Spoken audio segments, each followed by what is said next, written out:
Subscribe करें और bell दबाएं ताकि कोई खबर रह न जाए।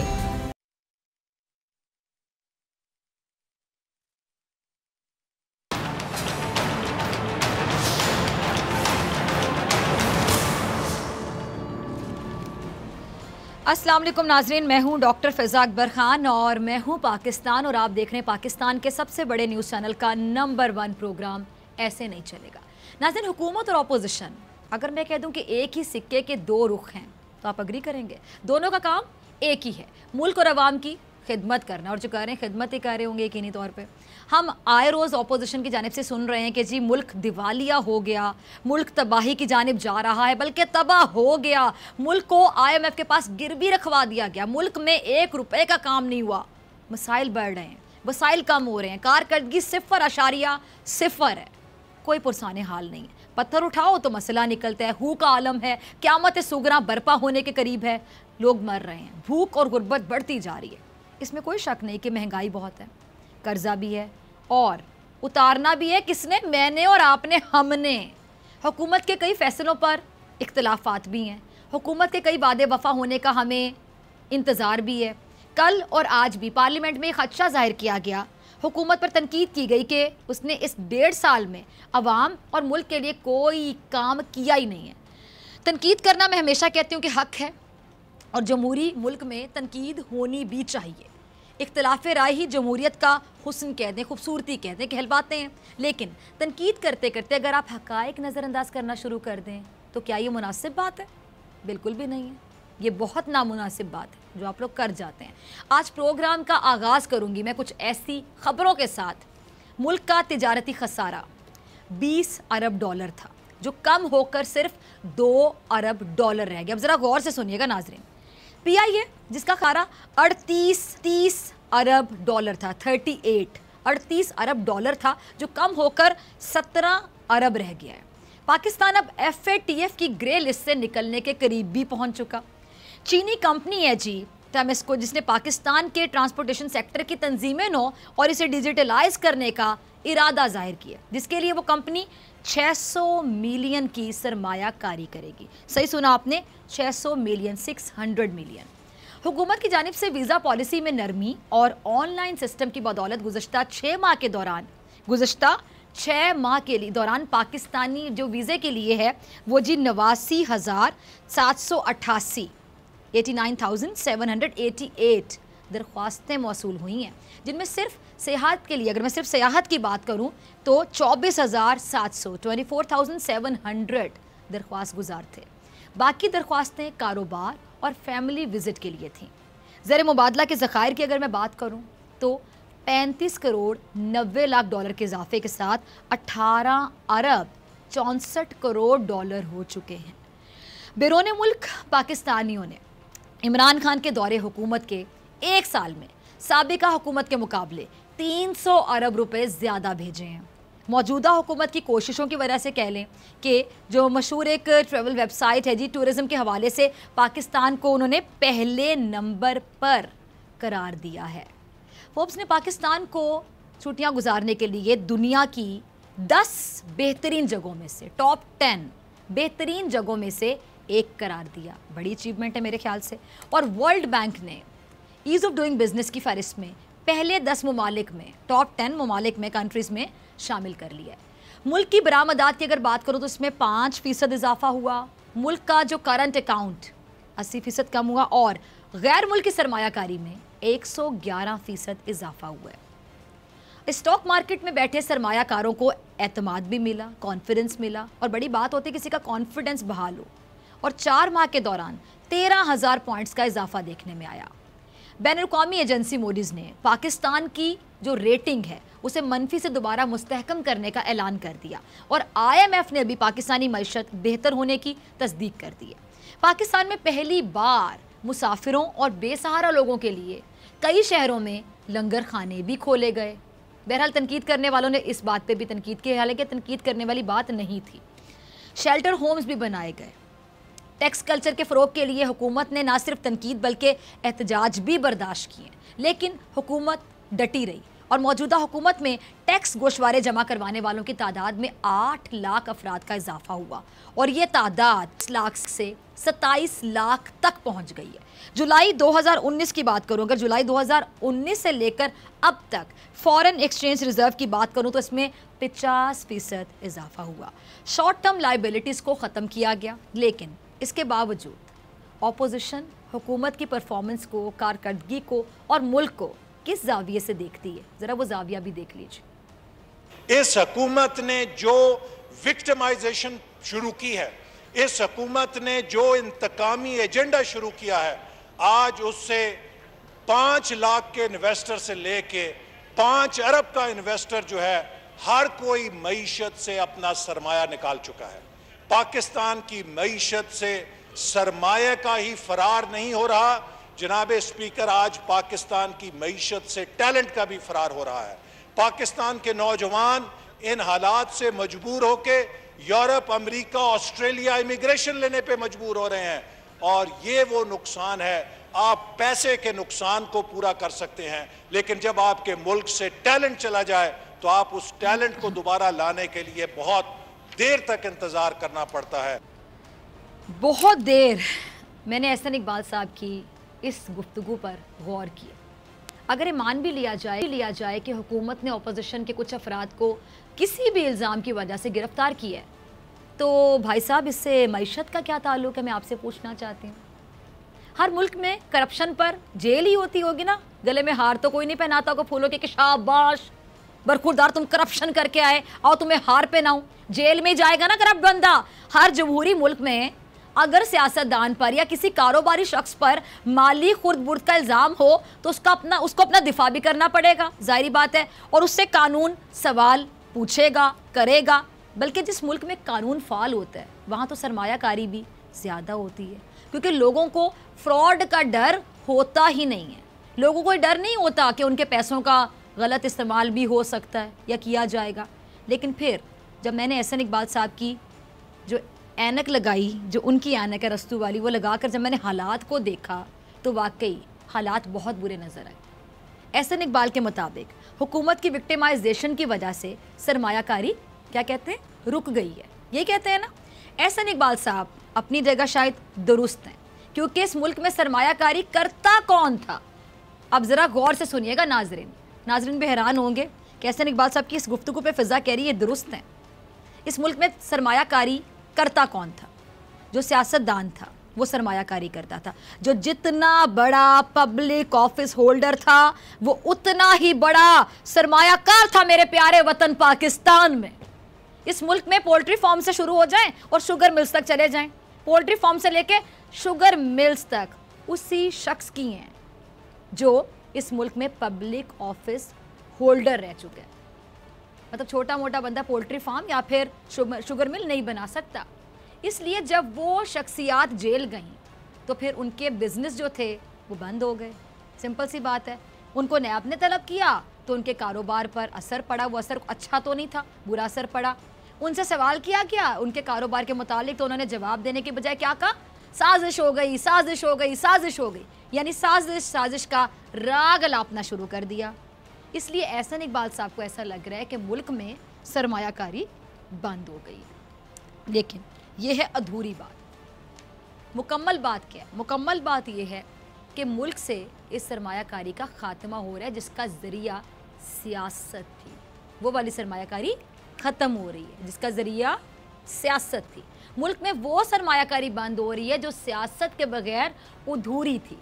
मुल्क से उस सरमायाकारी को ख़त्म कर दिया जा रहा है जिसको सियासत ने तहफ़्फ़ुज़ दिया और लोगों के महलात बन खड़े हुए। 1 से 2, 2 से 3, 3 से 4 या फिर 3 से डायरेक्ट 30, यहाँ तक भी इन लोगों ने फ़ायदे लिए। 3 से डायरेक्ट 30 फैक्ट्रियाँ बन गई। पूछें ज़रा इनसे।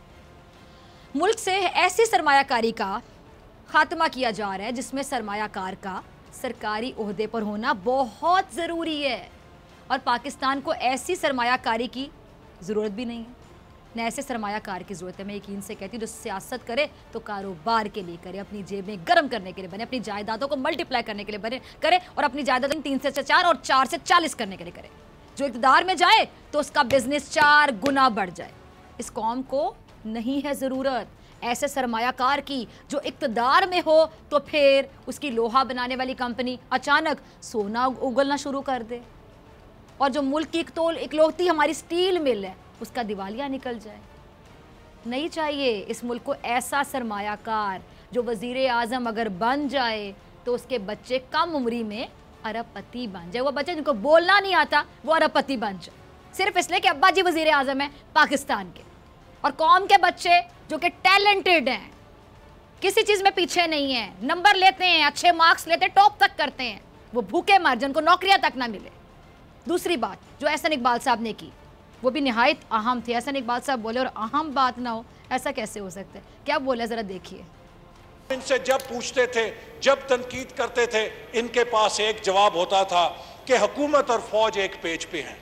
खुदा के लिए मैं इनको कहना चाहता हूं कि पाकिस्तान के गरीब के पेज पे आके देखो, पाकिस्तान के मजदूर के पेज पे आके देखो, पाकिस्तान के किसान के पेज पे आके देखो, पाकिस्तान के नौजवान के पेज पे आके देखो, उस बेवा के पेज पे आके देखो जो 4 बच्चों के 6 बच्चों के साथ आज गुजारा नहीं कर सकती। ये किसी और पेज पे थे, पाकिस्तान के अवाम के पेज पे नहीं आ सके। नतीजा ये है कि इन्होंने कौमी इदारों को भी बदनाम किया। कौमी इदारों ने इन्हें नहीं कहा था महंगाई कैद पैदा करो, कौमी इदारों ने इन्हें नहीं कहा था कि मुल्क के मुफाद का सौदा करके आओ। ये अपनी हर नाकामी को कौमी इदारों के ओट में, उसकी शील्ड में छुपने की कोशिश करते रहे, लेकिन पाकिस्तान के 22 करोड़ आवाम को एक ऐसे प्रोग्राम के रहमो करम पे छोड़ दिया जिसने आज कौम की चीखें निकाल दी हैं। एहसन इकबाल साहब बिलाशुबा बहुत काबिल आदमी है, तभी तो मैं इनको अरस्तू पाकिस्तान कहती हूँ। और इस बात का यकीन जानिए कि बहुत ये काबिल हैं। सबसे ज़्यादा अगर किसी को है तो पता है किसको है? खुद एहसन इकबाल को, कि मैं बहुत काबिल हूँ। चलें हम भी उनकी काबिलियत को तस्लीम कर लेते हैं, कदर करते हैं उनकी। एक सादा सी बात मैं आपको बताना चाहूँगी नाज़रीन, अब ज़रा गौर से सुनिएगा। जब आप किसी बैंक से कर्जा लेने जाते हैं, आप में से बहुत से लोग जाते होंगे बैंक में कर्जा लेने। अब सिंपल सी एक सिचुएशन है, समझने की कोशिश कीजिएगा। जब आप किसी बैंक से कर्जा लेने जाते हैं तो वो बैंक सबसे पहले आपके मुआशी हालात को देखता है। अगर एक आम आदमी की तनख्वाह 25,000 है और वो बैंक से कर्जा मांगे 50 लाख रुपए का, तो क्या उससे कर्जा मिलेगा? अंडरस्टूड सी बात है कि नहीं मिलेगा। और अगर मिला, चले मान लेते मिल गया, बड़ी किस्मत है, मिल गया, तो शराइत क्या होंगी? बहुत सख्त होंगी। एक बार वो भी सुन के हिल जाएगा।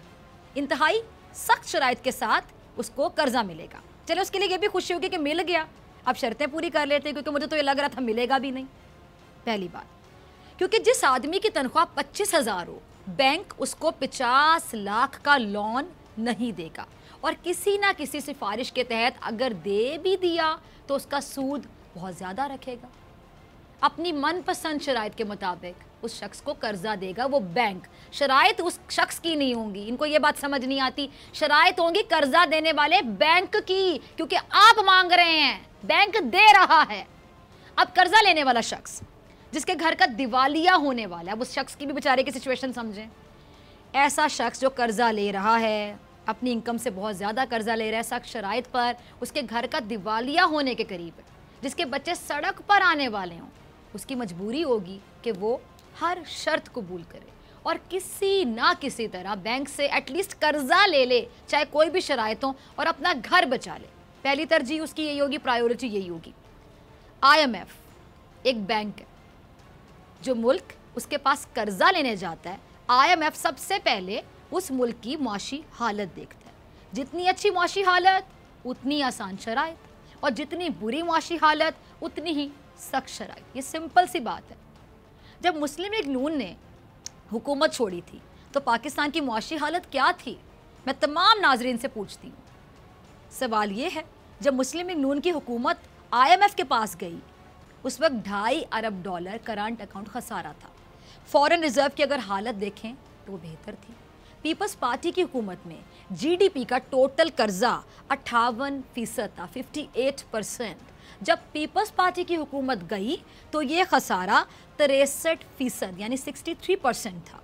मुस्लिम लीग नून ने हुकूमत संभाली तो उनको GDP का टोटल कर्जा 63% मिला यानी 63%, और जब मुस्लिम लीग नून ने इक़्तिदार छोड़ा तो ये कर्जा बढ़कर 80% यानी 80% तक पहुंच गया।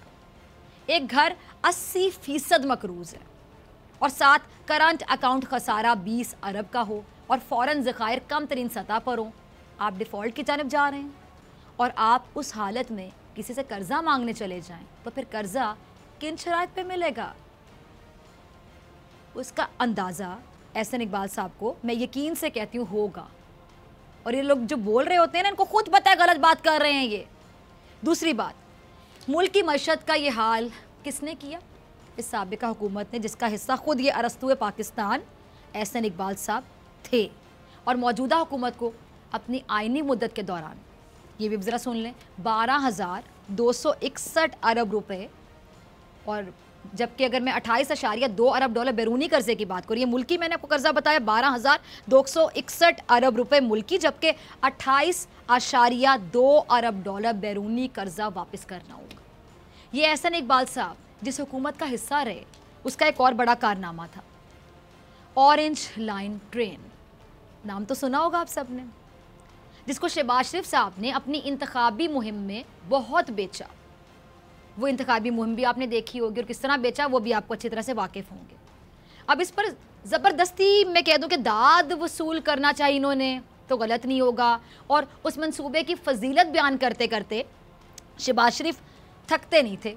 इस मंसूबे के बारे में ज़रा सुन लीजिए कि पंजाब हुकूमत को 2036 तक ऑरेंज ट्रेन के कर्जे की मद में हर साल 6.5 अरब रुपए सूद अदा करना होगा। सही सुना आपने, दोबारा सुन लें, 6.5 अरब रुपए सूद अदा करना होगा हर साल। इस मुल्क की मईशत का ये हाल करने के बावजूद इस मुल्क के साबिक सरबरा मियाँ नवाज शरीफ साहब ने 92 बैरून मुल्क दौरे किए, जिनका खर्चा 1 अरब 83 करोड़ रुपए आया। सही सुना आपने। और ये जो 100 करोड़ से ज़ायद की रकम खर्च की गई थी, ये पता है कहाँ से की गई थी? कौमी ख़जाने से। जिन लोगों ने मुल्क की मईशत का ये हाल कर दिया, जिन मुल्क और कौम पर कर्ज़ों का अंबार खड़ा कर दिया, जिन लोगों ने मुल्क के कौमी ख़जाने से ना सिर्फ खुद पर बल्कि अपने घर वालों पर भी बेदरीक पैसे खर्चे हों, वो बात कर रहे हैं मुल्क की मईशत को ठीक करने की। इस पर मुझे एहसन इकबाल साहब का एक लतीफ़ा याद आ रहा है जो उन्होंने पार्लियामेंट में सुनाया था। लतीफ़ा तो सुनाने जाते हैं ये लोग, ज़रा सुन लें आप भी। सोवियत यूनियन के ज़माने में एक स्कूल में टीचर दर्स लेक्चर दे रही थी तालिब इल्मों को और कह रही थी कि Soviet Union is a country where there is no inflation, Soviet Union is a country where there is prosperity, Soviet Union is the country where you can have everything in life what you can dream for। और वो ऐसे ही ख्वाब बयान कर रही थी। तो फिर जब टीचर का लेक्चर ख़त्म हुआ तो एक तालिब इल्म ने हाथ खड़ा किया और टीचर ने कहा कि आपका क्या मसला है, क्या? उसने कहा मेरी एक सवाल है। उसने कहा पूछिए। उसने कहा madam I want to go to Soviet Union, कि मैं उस सोवियत यूनियन में जाना चाहता हूँ जिसमें ये सब कुछ है। हाँ, लतीफ़ा सुना आप लोगों ने। ये लतीफ़ा मुस्लिम लीग नून की कारकर्दगी का, परफॉर्मेंस का और उनके दौरे हुकूमत का अगर मैं खुलासा कह दूँ तो आप लोग अग्री करेंगे। खुलासा है ये, नवाज शरीफ साहब 3 बार इक़्तिदार में रहे, 3 बार इस मुल्क के वज़ीर आज़म बने, पीपल्स पार्टी को 3 बार हुकूमत मिली। अब इन दोनों जमातों ने कहा कि जमहूरियत बेहतरीन इंतकाम है। इन दोनों जमातों ने कहा कि जमहूरियत ही मुल्क और कौम की बका है। इन दोनों जमातों ने कहा कि जमहूरियत ही हर मसले का वाहिद हल है। इन दोनों जमातों ने कहा कि जमहूरियत के ज़रिए ही अवाम अपने हकूक़ हासिल कर सकती है। इन दोनों जमातों ने कहा कि जमहूरियत का मतलब ही अवाम है, जमहूरियत होती ही अवाम के लिए है, अवाम से शुरू होती है, अवाम पे ख़त्म होती है। जमहूरियत का मतलब अवाम की हुक्मरानी है। अवाम ने इसी बुनियाद पर बार बार इनको मुंतखब किया कि हाँ भाई यही हैं जमहूरियत के असल तर्जुमान, यहीं से मिलेंगे हमें जमहूरियत के समरात, यही हैं जो मुल्क में जमहूरियत को मजबूत करेंगे, यही हैं जो जमहूरियत का समर हम तक यानी जमहूर तक, अवाम तक पहुँचाएंगे। लेकिन हुआ क्या? वही मजाक जो अभी एहसन इकबाल साहब ने किया। आज भी अवाम इसी जमहूरियत की तलाश में है जिसका जिक्र नवाज शरीफ, जरदारी साहब करते नहीं थकते थे और ऐसे लोग जो आगे इन्होंने छोड़े हुए हैं वो भी करते नहीं थकते। आज भी अवाम यकीन जानिए जमहूरियत की राह तक रहे हैं, उस जमहूरियत की जिसको बचाने के लिए मिसाक जमहूरियत किया गया था। लेकिन क्या हुआ? मुल्क पहले से ज़्यादा मकरूज हो गया। जिन मंसूबों का इफ्तिताह किया गया था उनमें से कई आज भी अधूरे ही हैं। एक हॉस्पिटल, एक अस्पताल 22 साल में बनाया गया। सिंध एड्स या फिर कुत्तों की नज़र हो गया। पंजाब में साफ पानी के नाम पर 56 कंपनियां बनाई तो गईं, लेकिन पंजाब के अवाम को पीने का साफ पानी मिला कोई नहीं। हर सरकारी इदारा तबाहाली का शिकार, तबाह हो गया, खसारे में चला गया। हर जगह रिश्वत और सियासत आ गई। सरकारी ओहदेदारों के सरमायाकारी शुरू कर दी गई। जो सरकारी ओहदेदार वो सरमायाकारी शुरू कर दे। बड़े बड़े पब्लिक ऑफिस होल्डर्स बड़े बड़े सरमायादार बन गए इस मुल्क में। और तो और अपनों को नवाजा गया। अपनी भी 5 उंगलियां घी में, तो बाकियों को भी कहा आप भी अपनी 5 उंगलियां घी में डाल दें, चूंकि आप हमारे जान पहचान वाले हैं। और फिर हैरानी इस बात पर कि ये एक बार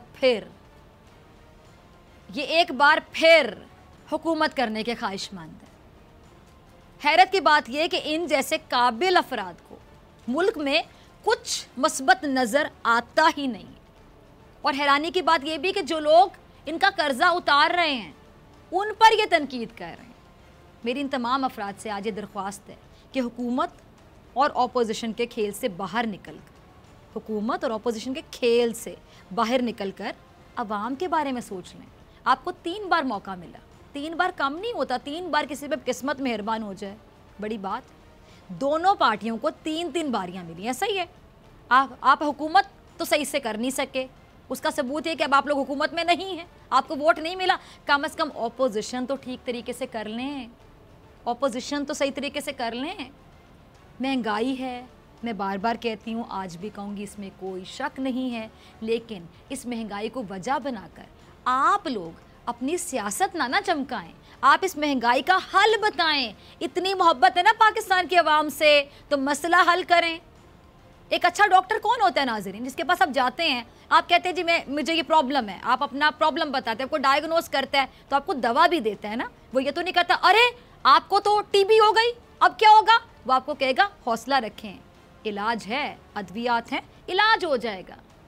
ये ऐसे डॉक्टर हैं जो आपको डरा रहे हैं, ये आपको हल नहीं बता रहे, ये आपको मजीद परेशान कर रहे हैं इस तरह की बातें करके।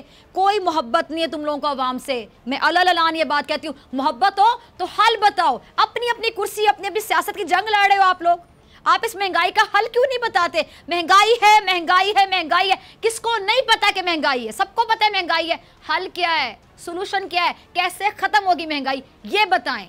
ऐसा हल जिससे महंगाई से अवाम की जान छूट जाए।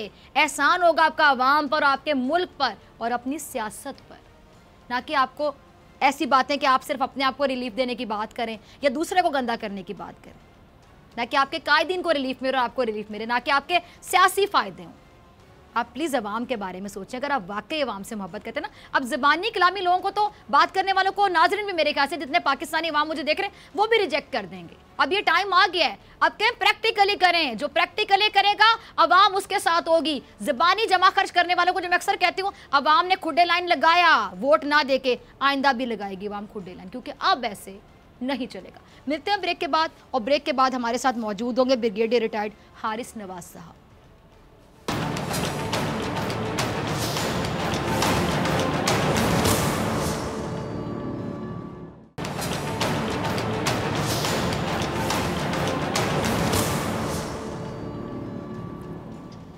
वेलकम बैक नाजरीन। मैं बात कर रही थी मुल्क की मईशत के हवाले से ब्रेक से पहले, और इसी मुल्क की मईशत के लिए अहम समझा जा रहा है तुर्की के सदर रजब तैयब एर्दोगान का जो 2 रोज़ा दौरा है उसको। इसी दौरे पर बात करने के लिए हमारे साथ जो मेहमान मौजूद है, ब्रिगेडियर रिटायर्ड हारिस नवाज साहब मेरे साथ प्रोग्राम में मौजूद हैं। ब्रिगेडियर साहब, वार्म वेलकम। सबसे पहले आपसे ये जानना चाहूँगी, तमाम लोग जानना चाह रहे हैं, जो कि बताया भी जा रहा है कि तैयब एर्दोगान का जो दौरा है बहुत अहम है, ज़रा बताइए कि कितना अहम है?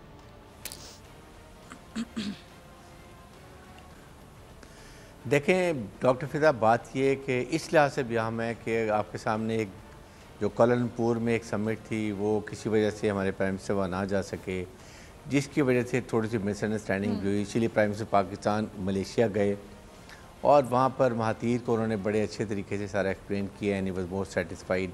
And now is a very good opportunity कि टर्किश प्राइम मिनिस्टर आ रहे हैं तैयब एर्दोगान, पाकिस्तान से मोहब्बत करते हैं, पाकिस्तान के अवाम से मोहब्बत करते हैं और मुसलमानों से मोहब्बत करते हैं, और कोई भी ऐसा मसला, पैलेस्टाइन हो, कश्मीर हो, कभी पीछे नहीं रहते हैं सपोर्ट करने के लिए।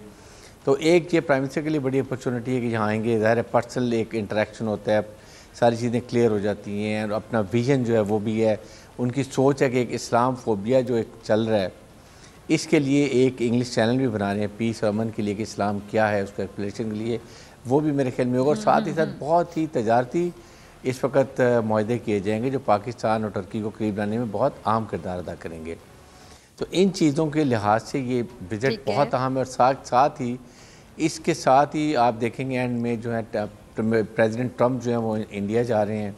इस वक्त तैयब अर्दगान का पाकिस्तान आना और उसके बाद कश्मीर के कॉज पर सपोर्ट करना, जो एक जॉइंट एक वो कम्युनिटी आएगा उसमें वो बात की जाएगी। तो ये बहुत ज़रूरी है कि समझ आए मुसलमानों को कि हमने मुत्तहिद कैसे होना है, हमें कैसे डिवाइड किया गया है, हमें किस तरीके से, जो एक पहले पाकिस्तान ईरान टर्की बहुत क्लोज होते थे, वो ईरान को किस तरीके से दूर किया गया और उससे क्या मसाइल हुए, कैसे आपने मिडल ईस्ट को डिवाइड करके रख दिया। ये सारी चीज़ें मेरे ख्याल में खुल के बात होगी, क्योंकि दोनों का विजन एक है, दोनों की सोच एक है, और साथ दोनों चाहते हैं कि एक इस्लाम के लिए कुछ कर सके मुसलमान, जिसके लिए वो एक OIC की समिट की कोशिश भी कर रहे हैं अप्रैल के अंदर। इन कॉन्टेस्ट को देखते हुए ये एक दौरा जो है ये बहुत अहम होगा। अच्छा, मैं ये भी जानना चाहूँगी कि ब्रिगेड साहब, अगर हम देखते हैं कि बहुत से लोगों ने, मतलब आप ढकी चुपी बात नहीं, नरेंद्र मोदी को देख लें, बीजेपी की जो RSS की इनकी सोच है, जो इंडिया में इस टाइम पे फल फूल रही है, उनके सियासतदान, उनकी जो मौजूदा हुकूमत है। फिर अगर हम ट्रंप की बात करें तो ट्रंप भी बड़ी एक इस तरह की शख्सियत है कि ट्रंप ने भी जिस तरह वोट हासिल किया, आपको भी पता है कि तासुबाना किस्म की कैंपेन चलाई कुछ मखसूस लोगों के बारे में। तो मैं ये जानना चाहती हूँ कि ऐसे लोग जिन्होंने इस्लामोफोबिया बाकायदा फैलाया, जिन लोगों ने सोची समझी साजिश के तहत मुसलमानों का या फिर इस्लाम का नाम ख़राब करने की कोशिश की, और अभी भी ये कोशिश कर रहे हैं। कश्मीर में जो मुसलमानों के साथ हो रहा है क्यों हो रहा है? क्योंकि वो मुसलमान है। भारत में जो मुसलमानों के साथ हो रहा है क्यों हो रहा है? क्योंकि वो मुसलमान है। मुसलमानों को दबाने की कोशिश की जा रही है। तो जब इस तरह इस्लामी ममालिक के साथ सरबराहान इस तरह एक होते हैं, एक पैगाम देते हैं, तो इस तरह के लोगों को, ट्रंप जैसे लोगों को, मोदी जैसे लोगों को, ऐसे माइंडसेट के लोगों को, इंतहा पसंद सोच रखने वाले लोगों को, इस्लाम का जो खुदा न खास्ता खात्मा चाहते हैं, जो कि कभी नहीं हो सकता, इस तरह के लोगों को क्या एक पैगाम जाता है क्लियर कट कि हम लोग एक पेज पर हैं? देखें यही जो एक इजराइल का और फिर अमेरिकन प्रेसिडेंट का और साथ नरेंद्र मोदी का एक सोच है। वो उधर जूस की अपनी सोच है कि एक पैलेस्टीनियन को साइड पे करें, उनको बिल्कुल ख़त्म कर दें, और एक पीस प्लान जो एक सो कॉल्ड है उसमें बड़ा क्लियर खुल के बड़े लोगों ने तनकीद भी की है। और यही नज़रिया जो है वो नरेंद्र प्रसाद का RSS विंग का है कि वो एक हिंदुत्व का प्रचार चाहते हैं। वो चाहते हैं हिंदू सिर्फ वहाँ पर रह जाएं, हिंदू स्टेट बन जाए, सेकुलरिज्म का ख़त्म कर दिया जाए, ये सोच है। और अब ये एक मिल के इसको ले जाना चाहते हैं। जिस तरीके से प्रेसिडेंट ट्रंप ने एक पैलेस्टाइन के लिए पीस प्लान लेकर आया जो टोटल वन साइडेड है, और सबसे बड़ी बात यह है कि आपने जो एक और पार्टी है पैलेस्टाइन को इंक्लूड ही नहीं किया और आप पीस प्लान दे रहे थे। How it can work? Likewise अगर वो चाहें, जिस तरीके से कहते हैं कि मैं सालिसी के लिए तैयार हूँ और मैं चाहता हूँ कि अगर दोनों मुल्क मान जाए, तो उनको पता है कि इंडिया तो नहीं मानेगा। दैट मीन्स कि ये मसला हल नहीं करना चाहती है। जबकि पाकिस्तान है जो उनके लिए पीस प्रोसेस की बात करे, अफगानिस्तान को और अमेरिकन एडमिनिस्ट्रेशन को दोनों में उठाया, भी almost have reached to a conclusion. आपस में उनका पैक्ट होने वाला है, पीस सीज फायर होने वाली है। पाकिस्तान का बहुत अहम किरदार है। But what we have got, बात सोचने की, खाली हमें ट्रंप के एक्शन नहीं चाहिए कि जी मैं सालिसी चाहता हूँ। वी वांट फिजिकल एक्शन कि आप क्या कर रहे हैं, क्या करना चाहते हैं, आप बताएं। इंडिया में कोई ऐसा स्टेप लेकर आए कि उसको या तो सालिसी की पेशकश ट्रंप आए दिन कर देता है। मतलब मेरी नज़र में क्लियर कट मुझे लगता है कि वो टोपी ड्रामे से बढ़ के कुछ भी नहीं।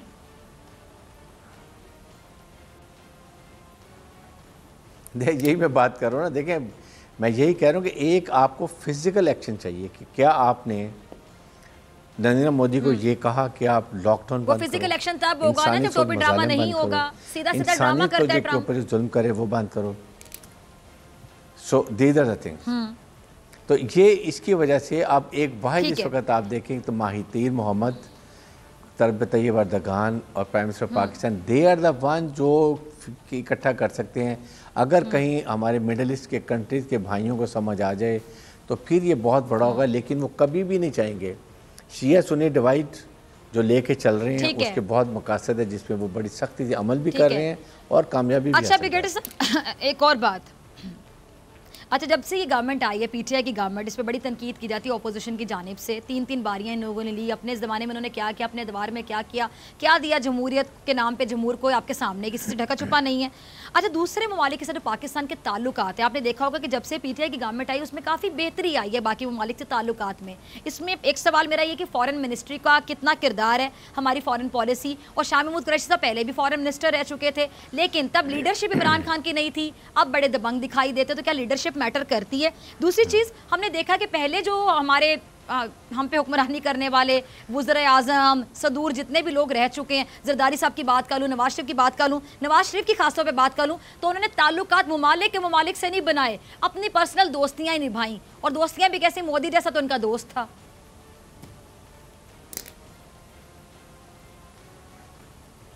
देखिए, ये एक सबसे बड़ी बात है कि लीडर मैटर्स अ लॉट। एक बड़ी मशहूर है कि जो लीडर होता है ना, वो अपनी नेशन के बारे में सोचता है, और जो पॉलिटिशियन होता है वो अपने इलेक्शन के बारे में सोचता है। अपनी कौम के बारे में सोचना सबसे अहम बात है, जो अच्छी बात है।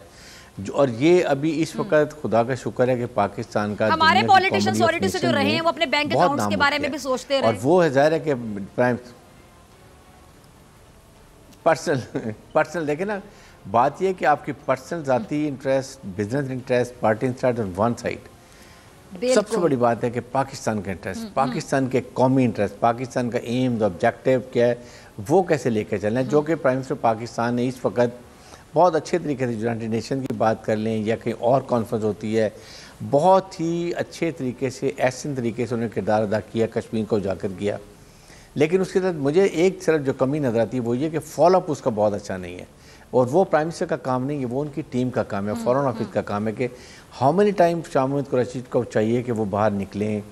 आप जाके 15 परमानेंट मेंबर है यूनाइटेड नेशन के, जो फ्रांस ने 2 दफ़ा वहाँ पर इसको करारदाद को नहीं निकलने दिया, उनसे बात करें। बाकी 10 मेंबर दूसरे मुल्कों के, आप उनसे उनके तक रीच करें। यूरोपियन पार्लियामेंट में जाएँ, वहाँ बात करें। उसके बाद आपके बरतानिया है, फ्रांस है, जर्मनी है, how many time are prime minister gone. ये चीज़ें जो हैं ये बहुत अहम है। खाली बातें करने से, आपके मैसेज देने थे, एम्बेसी से बात नहीं बनती। Your personal foreign minister like Kashmir committee को और ज़्यादा प्रोएक्टिव होने की ज़रूरत है, ताकि ये जाके बताएं। इस वक्त तो बॉडी एक और पॉइंट रखें, इंसानियत। इतने बड़े ह्यूमन राइट्स के चैंपियन है यूरोपियन कंट्रीज हैं। अच्छा ब्रिगेडियर साहब, एक और चीज़ मैं पूछना चाहूँगी, चलें बड़े लोग जानना चाह रहे हैं इंसानियत। ठीक है, आप इस्लाम, ठीक है जी ब्रिगेडियर साहब, मैं ये ज़रा लाइटर नोट पे पूछूंगी। मुझे लगता है कि आपके पास इसका जवाब नहीं होगा, पता नहीं आप ये टीवी सीरीज़ देखते नहीं देखते। वो डिलीरस इर्तुगरल बहुत से लोग देख रहे हैं, जिसके बारे में कहा गया था कि जिसकी डबिंग होगी उर्दू में और वो पीटीवी पे भी नशर होगा। तो बाद में मैंने कहीं पढ़ा कि शायद उसकी डबिंग रुक गई है या पता नहीं हो रही है, इसका करंट स्टेटस देखना होगा। तो आपको लगता है कि ये भी मतलब इस दौरे में इस बारे में डिस्कशन भी होगी, क्योंकि उसको बड़ी अहमियत दी जा रही है कि जी बहुत बड़ी ये टर्किश टेलीविजन सीरीज़ है, बहुत बड़ा सीज़न है। और वैसे अगर बात की जाए डिलीरस हमने क्या देखना है, हमारे पार्लियामेंट में भी बड़ा सीज़न थिएटर लगा रहता है। कोई फवाद नज़र आ रहा होता है, कोई मुराद नज़र आ रहा होता है, कोई पटेल नज़र आ रहा होता है, कोई रस्तू नज़र आ रहा होता है। लास्ट कमेंट चाहूँगी आप।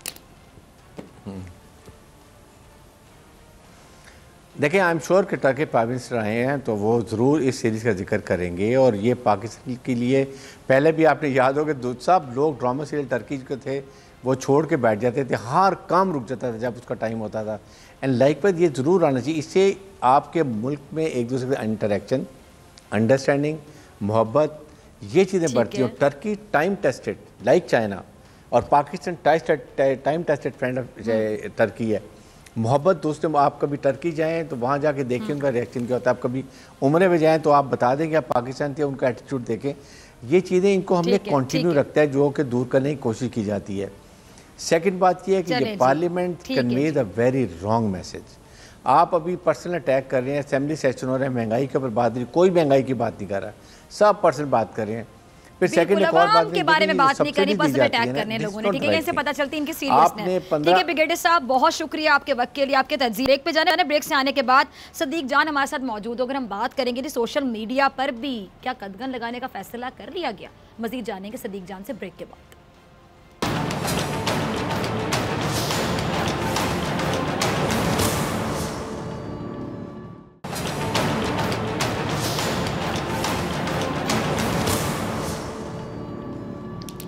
वेलकम बैक, आप देख रहे हैं ऐसे नहीं चलेगा, मैं हूं आपके साथ डॉक्टर फ़िज़ा अकबर खान। सोशल मीडिया पर भी कदगन लगाने का फैसला कर लिया गया, ऐसी आवाज़ें हमें सुनाई दे रही कई हलकों की जानिब से और उन सहाफ़ियों की जानिब से भी जिन्होंने टीवी छोड़कर यूट्यूब पर अपने चैनल्स बना लिए। अब इसकी हकीकत है क्या और इसका करंट स्टेटस क्या है, ये जानने की कोशिश करेंगे खुसूसी नुमाइंदे सदीक जान से। Sadiq warm welcome.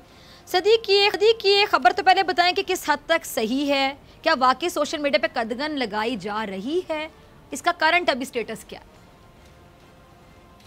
देखिए, ये बात हम कह सकते हैं किसी हद तक दुरुस्त है। उसकी वजह यह है कि इसमें कोई दूसरी राय नहीं है कि ज़रूरत बहुत ज़्यादा है सोशल मीडिया को रेगुलेट करने की। उसकी वजह यह है कि आप भी अपने प्रोग्राम्स में कई ऐसी स्टोरीज़ का जिक्र कर चुकी हैं जहाँ पे ख़वातीन को हरासा किया जाता है, उनके सोशल मीडिया पे उनकी तस्वीर जारी कर दी जाती हैं, फ़ेक तस्वीर बनाकर और जारी कर दी जाती हैं। बल्कि अब आपने देखा होगा कि पिछले चंद रोज़ से हम एक ट्रेंड देख रहे हैं कि किसी की भी वीडियो उठाकर उसके ऊपर आवाज़ किसी और की लगाकर मुख्तलिफ अंदाज में उसको सोशल मीडिया पर वायरल कर दिया जाता है, कोई पूछने वाला नहीं है। बल्कि अगर आपको याद हो तो 6 माह पहले हमने इसी प्रोग्राम में, अपने प्रोग्राम में हमने डिस्कस किया था कि कमल शोजब जो कि MNA हैं तहरीक इंसाफ की, उन्होंने बताया था कि उनके नाम पे बहुत बड़ा फ्रॉड हुआ था कि लाहौर से एक ग्रुप था जो पूरे पाकिस्तान में खवातीन को फ़ोन करता रहा, तहरीक इंसाफ की खवातीन को जो वर्कर्स थी, और उनको ये कहता रहा, बिल्कुल उनको कहता रहा कि आप आएँ, हम आपके साथ मीटिंग करना चाहते हैं, आपका नंबर, आपका नाम कमल शोजब साहिबा ने दिया है, हम आपको कोई ना कोई ओहदा देना चाहते हैं, आपको एडजस्ट करवाना चाहते हैं किसी महकमे में। और उसके बाद कुछ खवातीन को वहाँ पर वो गई, उनको वहाँ पर मुख्तलिफ होटलों में बुलाया गया और इस तरह की जो है वो खौफनाक चीज़ें सामने आई थी।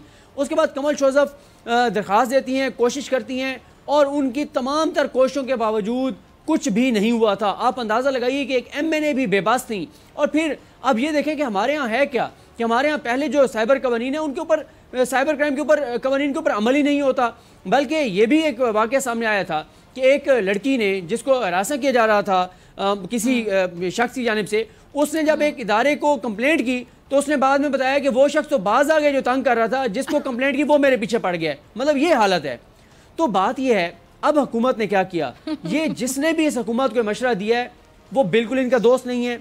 जिस तरह से ये रेगुलेट करना चाह रहे हैं उस तरह से रेगुलेट नहीं कर पाएंगे। देखें, ये कैसे हो सकता है कि आप कहें कि यूट्यूब, ट्विटर, फेसबुक, व्हाट्सएप, ये सारे, टिकटॉक, ये सारी ऐप्स, ये सारी कंपनीज आके और पाकिस्तान की जो है वो एक तरह से ग़ुलामी इख्तियार कर लें, पाकिस्तानी हुकूमत की, पाकिस्तानी इदारों की ग़ुलामी इख्तियार कर लें। और पाकिस्तानी इदारे अगर किसी का कह देते हैं, जो पाकिस्तान की अथॉरिटी अगर किसी का कह देती है कि जी ये जो चीज़ है ना ये गैर कानूनी है, तो वो इदारे उसको हटा देंगे। ऐसा मुमकिन नहीं है। देखें बात क्या है, आप खुद ये देखें कि ये हुकूमत आई, हमारी अदालतों के फैसले मौजूद हैं, हमारे जो मुलजिम हैं, जो हमारे मफरूर हैं, हमारे इश्तिहारी हैं, वो बैठे हुए हैं लंदन में, हम उनको लाने में नाकाम रहे हैं। ये बड़ा मुश्किल होता है। हमारी अदालतों के फैसले मौजूद हैं और हम अपनी उन अदालतों के फैसले वहाँ पर नहीं मनवा पा रहे। इस तरह का बाहर मैकेनिज्म है, उनके अपने कुछ SOPs हैं, उनका अपना तरीकाकार है। ये नहीं हो सकता कि इस तरह से आप उनको पाबंद कर दें। आप कहते हैं कि अगर हम कहेंगे कि ये, मैं चाहूंगी कि आज चूंकि आपने ये टॉपिक छेड़ा, आज ये खबर है और बहुत से लोग आपको भी सुनते हैं, मेरा प्रोग्राम भी देखते हैं, बोल न्यूज़ भी देखते हैं, तो मैं चाहती हूँ कि आज उनको क्लियर हो जाए। बड़े कंफ्यूज हैं लोग, वो जो आजकल एक खबर चली। एक तो अजीबोगरीब सिचुएशन ये होती है कि सोशल मीडिया पे बहुत सी खबरें आती हैं, मेरे जान पहचान वाले बड़े कुछ होते हैं मासूम लोग, वो कहते हैं अरे मैंने तो देखा था। मैंने कहा कहाँ देखा था? मैंने सोशल मीडिया पे देखा था। मैंने कहा ऑथेंटिक नहीं था, तभी तो आपने सोशल मीडिया पर देखा। यानी कोई भी खबर किसी के नाम से भी मंसूब कर दी जाती है सोशल मीडिया पे और लोग उस पर मिनवान यकीन कर बैठते हैं। आप भी एग्री करेंगे सदीक? अच्छा, अब ये बात आजकल छेड़ी हुई है कि जी जो यूट्यूब चैनल्स लोग चला रहे हैं उसके लाइसेंस भी बड़े लाखों में बिकेंगे और जो ऑलरेडी चला रहे हैं उनको भी वो फ़ी देनी पड़ेगी वरना उनके चैनल ऑपरेट नहीं होंगे। इसमें कितनी सदाकत है? इसमें कोई हकीकत नहीं है। ये मुकम्मल तौर पर फेक न्यूज़ है। ना तो यूट्यूब चैनल्स के लाइसेंस जारी किए जा रहे हैं, ना उनसे यानी जो बहुत लोग यकीन कर रहे हैं उनको बताइए खुल के कि फेक न्यूज़ है। ये बिल्कुल ये फेक न्यूज़ है, इसमें कोई हकीकत नहीं है। सिर्फ ये जो अब हुकूमत जो कानून लाई है उसमें वो रेगुलेट करना चाह रही है सोशल मीडिया को। रेगुलेट होना चाहिए। हम तो इसी प्रोग्राम में कई बार कह रहे हैं कि भाई इसको रेगुलेट करें। एक शख्स बैठा है, उसको कोई जानता ही नहीं है, पेज का कोई भी नाम है और उसके जो लाइक्स हैं वो मिलियंस में हैं, वो कुछ भी लगा रहा है, कोई उसको पूछने वाला नहीं है। वो आपके खिलाफ कोई चीज लगा दे, मेरे खिलाफ लगा दे, किसी पार्टी के किसी शख्स के खिलाफ, आपने तो मेरी दुखती रख पे पांव रख दिया कि मेरे नाम से कोई 7, 8, 9 पेजेस तो मेरे सामने आ चुके हैं जो फेसबुक पे बने हुए, ट्विटर पे नकली अकाउंट्स बने हुए हैं और मेरे नाम के जो पेजेस हैं, मैं जो अपने पेज पर लगाती हूँ वही तस्वीर दूसरे पेजेस पे उसी टाइम पर आ जाएगी। जो मैं स्टेटस वहाँ पे शेयर करूंगी वही स्टेटस वो बड़ा चोरी करके फौरन बड़ी दिमाग की गेम यूज करके वहाँ पे लगा देते हैं। मैंने बड़ी बार रिपोर्ट भी किया लेकिन वो पेजेस अभी भी ऑपरेट कर रहे हैं। बिल्कुल, देखें मसला ये है, कई आपसे मुराद है कि कई लोगों के नाम से कुछ मजहबी मुनाफरत में मबनी ट्वीट्स, स्टेटमेंट्स वो कर दी जाती हैं। आप बाकी सब बातों को छोड़ दीजिए। नए DGISPR का अनाउंस हुआ, अगले 3 घंटों में नए DGISPR के 50 अकाउंट्स बन गए। यहाँ पे तो आर्मी चीफ के नाम से अकाउंट बन जाते हैं, कोई पूछने वाला नहीं है, कोई उनके खिलाफ कार्रवाई नहीं होती। और ये बात भी दुरुस्त है कि वो कंपनीज हमारे साथ तामुन नहीं करती। ट्विटर हो, फेसबुक हो, यहाँ पे हम बुरहान वानी की तस्वीर लगाएं, हम कश्मीर के मजालिम की बात करें, हमारे अकाउंट सस्पेंड कर दिए जाते हैं। इन चीज़ों को एड्रेस करने की ज़रूरत है, उन कंपनीज को एंगेज करने की ज़रूरत है, लेकिन जिस अंदाज से आप करना चाह रहे हैं इस तरह से नहीं होगा। इससे आपकी बदनामी होगी। और आप कहते हैं कि हम कहते हैं कि ये ट्विटर अकाउंट जो है ये बंद कर दें या ये ट्वीट डिलीट करवा दें। नहीं करेंगे, हम ट्विटर पूरा बंद कर देंगे। कैसे आप ट्विटर बंद कर सकते हैं? कैसे आप फेसबुक, यूट्यूब और ये सारी ऐप्स बंद कर सकते हैं? ये मुमकिन नहीं है। रेगुलेट कीजिए, मगर जिस अंदाज से आप करना चाह रहे हैं ऐसे आप नहीं कर पाएंगे। आपकी बदनामी का सबब बनेगा, लोगों का एतमाद आपसे कम होगा और इस तरह से आप कोई मस्बत चीज भी करना चाहेंगे तो नहीं कर पाएंगे। ठीक है जी, ठीक है सदीक, बहुत शुक्रिया आपकी खबर के लिए, आपके तज्जिए के लिए। फिर फिज़ा अकबर खान को दीजिए इजाजत। आपसे मुलाकात होगी इंशाल्लाह कल सेम टाइम सेम चैनल। अगर जिंदगी ने वफा की, दुआ में याद रखिएगा, अपना ढेर सारा ख्याल रखिएगा। अल्लाह निगहबान।